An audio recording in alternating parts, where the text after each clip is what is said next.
want one number that encapsulates the enormity of the economic turnaround under President Donald Trump, it is this: in America, as of the end of February, there were 7.1 million unfilled jobs, according to the U.S. Bureau of Labor Statistics. This number is larger than the entire population of the state of Indiana. That is how powerful and relentless the hiring spree has been under Trump policies. Today, there are just over 6 million Americans who are unemployed. This means that even if every person in America looking for a job took a job, and had the skills to fill them, we would still have more than 1 million jobs that would not be filled. That's the University of Michigan football stadium filled 10 times. That's a lot of jobs. Add to that the latest Labor Department data reflecting the number of people signing up for unemployment benefits, and it totals a glorious and irrefutable reality. This is the best labor market for workers in 50 years, maybe ever. This tight labor market is exactly what those of us on the Trump team hoped for when we designed the tax reform bill, deregulation policies and other policy changes designed to allow American businesses to grow and prosper. The competition for workers explains why average wages in America have risen by 3.2% over the last year,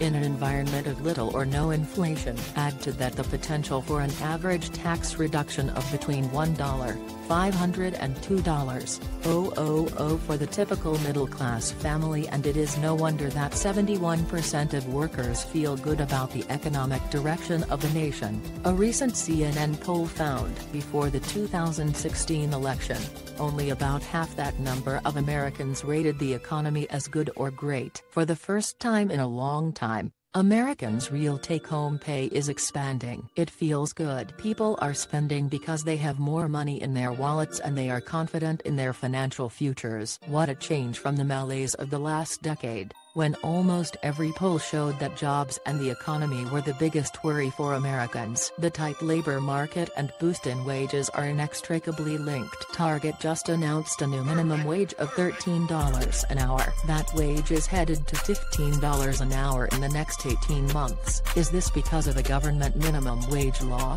No, the company said it had to pay more to recruit and retain the best workers. There is nothing more empowering for middle-class workers than having employers compete for their services. Target isn't the only company handing out big raises in the Trump era. Walmart is up to $11 an hour, and Amazon just recently went to $15 an hour for all workers. Don't forget to add in bonuses, paid vacations and other enticements. Even as businesses are investing more in capital equipment, such as machinery, computers, robotics, trucks and forklifts, they are hiring more workers at a brisk pace. Remember the worry that the internet and robots were going to destroy all our jobs and America would be one long unemployment line?